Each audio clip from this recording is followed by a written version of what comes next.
7 nights and 7 days. Alors déjà pour commencer, ça, c'est un premier aboutissement entre guillemets, parce que jusqu'ici j'avais fait un EP avec Edith Fambuena.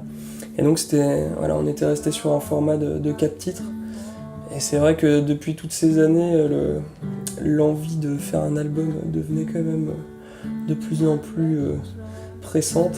Et donc là, il y a vraiment une sensation d'aboutissement avec des titres que je joue quand même depuis relativement longtemps, entre guillemets, des choses plus récentes. Tout en restant dans une veine, on va dire, folk, en faisant appel à Bertrand Belin pour la réalisation, voilà, on est allé dans tout ce que j'aimais, des choses, on va dire, élégantes, et puis surtout l'intervention de musiciens, vraiment, vraiment bien. J'ai rencontré Manu Katché par le biais de la personne Bertrand Lamblot, qui avait produit mon premier 4 titres. Et donc ils ont décidé de partir sur une aventure de label un peu nouveau et novateur. Et donc tout en restant chez mon éditeur Vagram Publishing, eux se sont occupés de la partie label et ont trouvé en fait un deal un peu nouveau avec le site Vente Privée. Et donc la sortie de l'album s'est faite exclusivement sur Vente Privée, pour l'instant en tout cas, puisque le but de ce nouveau schéma de distribution, c'est de lancer de jeunes artistes. Et là, ça permettait, voilà, à Vente Privée, en collaboration avec Manu Katché, de dire on n'est pas obligé de faire que des artistes confirmés, on peut aussi lancer des petits nouveaux et puis les aider, voilà quoi, les aider à monter une marche et puis advienne que pourra par la suite. C'est vrai que cette nouvelle façon de vendre un album, elle me paraît intéressante, puisque voilà, aujourd'hui tout le monde a l'air de faire la gueule et en même temps de taper sur internet, et à la fois là c'est une façon de dire bah attendez, on peut utiliser internet et puis peut-être réussir les choses bien en gardant du physique. Ce qui est important en plus par rapport à cette distribution vente privée, c'est qu'on n'est pas sur du digital, on est quand même sur une distribution physique. Je trouve ça hyper intéressant parce que voilà, tout le monde disait le CD c'est mort, maintenant on va plus faire que du digital. J'ai rien contre le digital d'ailleurs. Moi qui encore cet après-midi acheté des vinyles, moi j'ai besoin, sans être forcément ultra matérialiste, d'avoir ce bel objet entre les mains. En plus, je m'efforce de bosser avec des gens que j'aime pour la photographie, le graphisme. Et voilà quoi, il y a un bel objet. Je trouve que c'est une chouette nouvelle forme en tout cas de commercialisation d'un album. C'est vrai que mes débuts là, ils sont un peu sinueux. Après avoir vécu en Angleterre, à mon retour, j'ai avec deux amis monté un groupe. En fait, on s'est rencontrés effectivement dans des soirées slam, donc c'était quand même voilà, beaucoup plus porté sur cette forme d'expression un peu théâtralisée.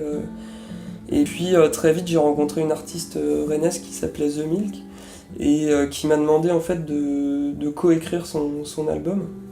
Et de le coécrire qui plus est en anglais, parce que je revenais d'Angleterre.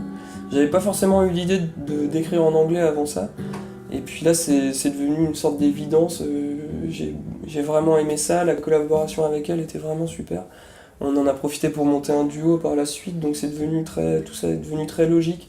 Et aujourd'hui, je continue à écrire de la poésie en français, à côté de ce projet musical en anglais. Bon, ça reste touche à tout, quoi. J'ai continué à collaborer avec d'autres personnes, aussi bien dans un groupe de dub qu'aujourd'hui dans un groupe de rock fanfare un peu déjanté, qui a franchement strictement rien à voir avec mon projet. Donc tout ça, ça reste aujourd'hui, on va dire, des à côté, des cours de récré, mais qui sont importants. J'ai déjà pour vision des choses d'écrire une chanson comme j'écrirais une poésie quand je le fais en français, et j'ai pas de velléité à utiliser l'anglais comme une facilité pour faire des pop songs, on va dire entêtantes ou faciles d'accès. Enfin, j'espère que que c'est pas un album de musicien pour musicien et que ça touche les gens. J'ai quand même cette envie d'écrire comme j'écris une histoire, comme j'écris un poème, et sans me dire j'ai un format à respecter. Après, la venue de Bertrand Belin sur l'album m'a un peu aidé à structurer la chose en choix de morceaux. Et j'ai finalement mis de côté des choses plus actuelles, enfin plus récentes et actuelles qui, je l'espère, se trouveront sur le deuxième album s'il existe, on croise les doigts. J'ai une écriture qui est quand même un peu toujours sous forme de, on va dire, de road trip, le voyage et puis le mouvement sont des choses quand même très très importantes dans ma façon d'écrire. En plus, on a enregistré ni en Bretagne ni à Paris. On s'est un peu exilé entre guillemets, même si on est resté en France. Et tout ça a aidé à garder cette façon de faire, quoi, cette patte. En préparation à la tournée que j'ai faite avec Christophe Miossec, on a enregistré un EP 4 titres avec Edith Fambuena. Et on avait quand même cet espoir qu'à la fin de la tournée, il y allait avoir une signature, un album qui s'enregistre. Et puis les choses, malheureusement, ont pris beaucoup plus de temps que prévu ou qu'espéré, en tout cas.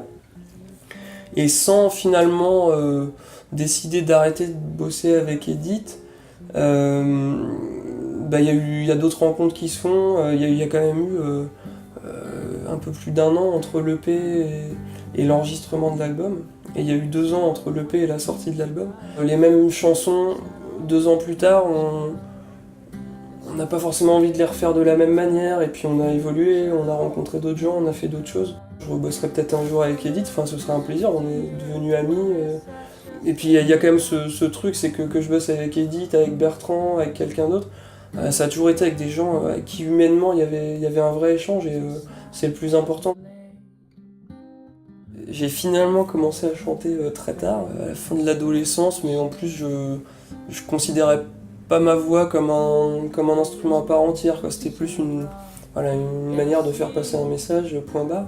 Et puis j'ai eu la chance d'avoir des profs de chant qui m'ont apporté plein de choses, qui m'ont fait découvrir les possibilités que j'avais avec ma voix. Et c'est devenu effectivement plus qu'une façon de s'exprimer. Il y a plein de façons d'utiliser sa voix. Enfin, contrairement au projet français, la voix est un peu en retrait parce que finalement elle est pas forcément noyée, mais mixée dans un ensemble d'instruments. Là, on a quand même gardé cette envie d'avoir une voix omniprésente, et puis ça reste pour moi mon truc premier, on va dire, que j'ai envie de mettre en avant. Alors une tournée, pour l'instant, c'est en train de se mettre en place. Des dates en prévision, donc pour l'instant il y a rien de fait définitif, mais on est en train de travailler là-dessus, donc de toute façon il y aura de la communication de fait là-dessus assez vite. Sur la tournée Miossec, j'ai tourné seul, ce qui était plutôt une bonne chose. Bon, il y a des soirs où c'est un peu pesant, mais à la fois c'est quand même formateur, et puis on se retrouve dans des salles de plus de 1000 personnes en solo, surtout devant des gens qui viennent pas vous voir, et il y a des soirs extraordinaires, des soirs un peu moins. Après, sur cette tournée, je vais pas forcément tourner avec les musiciens de l'album. Dans l'urgence de l'émission One Shot Note que j'ai tournée cet été, j'ai travaillé avec des amis qui étaient disponibles à Rennes, et c'était beaucoup plus simple pour répéter et pour mettre quelque chose en place rapidement. Et finalement, c'était plutôt chouette, c'était spontané, donc on s'est dit que pour l'instant on allait rester là-dessus. Il y a la violoncelliste Dominique Pinto qui avait joué sur l'EP et sur l'album, qui va sûrement refaire des apparitions, mais en tout cas il y a une sorte de formule ou de noyau qui est en train de se former, qui m'a l'air d'être presque logique, quoi, suite à cet album. And my heart's become your bird's nest.